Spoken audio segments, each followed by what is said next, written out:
కావలిపట్టణం బాలకృష్ణారెడ్డి నగర్లోని ఒరిస్సా కాలనీలో బుధవారం రాత్రి పోలీస్ కార్డన్ సెర్చ్ నిర్వహించారు. Rural CI Rajeswararao, SI Bajibabu సిబ్బంది పలు నివాసాల్లో తనిఖీలు నిర్వహించారు. ఈ కార్డన్ సెర్చ్ ను కావలి డీఎస్పీ శ్రీధర్ పర్యవేక్షించారు. సరైన అనుమతులు లేని 17 ద్విచక్ర వాహనాలు, ఒక ఆటోను గుర్తించారు. ఈ సందర్భంగా డీఎస్పీ స్థానికులు శాంతి భద్రతలు, గంజాయి, ఇతర మాదక ద్రవ్యాల వల్ల కలిగే నష్టాలు, పోలీస్ కేసులతో ఇబ్బందులు వారికి వివరించారు. వాహనాల నడిపే సమయంలో హెల్మెట్ ధరించాలని సూచించారు. స్థానిక సమస్యలను డీఎస్పీ అడిగి తెలుసుకోగా అధికంగా దోమల బెడద ఉన్నట్లు అక్కడి వారి తెలిపారు. స్పందించిన డీఎస్పీ మున్సిపల్ కమిషనర్ తో మాట్లాడి చర్యలు చేపడతామని వారికి హామీ ఇచ్చారు. చెప్పండి, మాకు ఇంకేమైనా ప్రాబ్లమ్స్ ఉన్నా కూడా చెప్పండి, పోలీసు వాళ్ళు వస్తూ ఉంటాం. మీ ఇబ్బంది లేకుండా చేస్తాం మేము. ఎలాంటివి ఉన్నాయి చెప్పండి, అడగండి. మాకు సిఐ గారు మంచోడు, గట్టిగా చేస్తాడు. మీకు ఎలాంటి ప్రాబ్లం ఉన్నది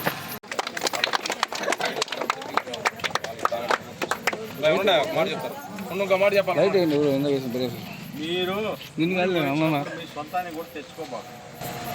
సొంతానికి తెచ్చుకొని తాగుతాం సార్ అంటే అది కూడా తప్పే. సొంతానికి తెచ్చుకున్నా కూడా జైలుకు పోతుంది. గంజాయి కథే వద్దు, గంజాయి అలవాటే వద్దు. ఆల్రెడీ జైలుకు పోయినారు కేసులు కట్టే. ఈసారి కడితే మేము బయట రారే కట్ట కడతాం. అర్థమైందా? ఓకే, మా పిల్లలు బాగా చదివించుకోండి. అందరూ కూలీలు పంపించొద్దు. పట్టణ ప్రజలందరికీ కూడా నమస్కారం. ఈరోజు మా SP madam Vejendla Jitha, Nellore SP madam గారి ఆదేశాల మేరకు కార్డన్ అండ్ సెర్చ్ ఆపరేషను ఇక్కడ ఒరిస్సా కాలనీలో చేయడం జరిగింది. మన కావలిలో ఉండే బాలకృష్ణ నగర్లో భాగంగా ఒరిస్సా కాలనీ ఉంది. ఇక్కడ దాదాపు 75 ఇళ్ళు ఉంటాయి. ఇక్కడ కొంతమంది ఒరిస్సా కార్మికులు 1976లో వచ్చారు, అక్కడే నిలబడిపోయారు. వీళ్ళు సొంతానికి తాగాలని చెప్పేసి గంజాయి కూడా తెచ్చుకున్నారు. కేసులు కూడా కట్టడం జరిగింది. ఇప్పుడు అదంతా కూడా ఏం జరగడం లేదు, గంజాయి దొరకడం లేదని చెప్తున్నారు. మా వాళ్ళు మొత్తం ఇళ్ళన్నీ కూడా సెర్చ్ చేశారు. మా సిఐ రాజేశ్వరరావు, ఎస్ఐ బాజీబాబు, మా స్టాఫ్ అందరం కూడా వచ్చి ఈరోజు ఇక్కడ కార్డన్ సెర్చ్ చేసి ఇల్లు వెతికాము. ఏమన్నా గంజాయి కానీ మాదక ద్రవ్యాలు కానీ ఇలాంటివి ఏమైనా దొరుకుతాయని చెప్పేసి వెతికాము. సరైన లైసెన్స్ లేకుండా ఒక 17 టూ వీలర్స్ దొరికాయి.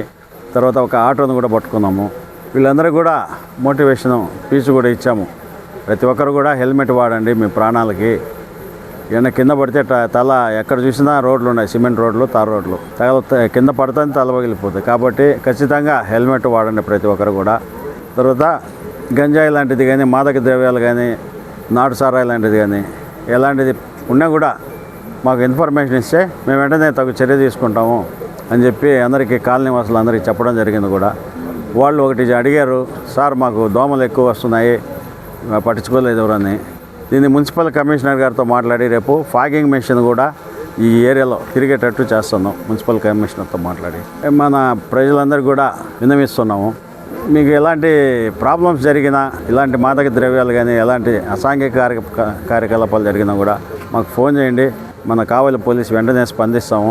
మన పట్టణ ప్రజలందరూ కూడా సంతోషంగా, క్షేమంగా, ప్రశాంతంగా ఉండాలని మేము శాయశక్తులా ప్రయత్నించి కృషి చేస్తాం. నమస్తే.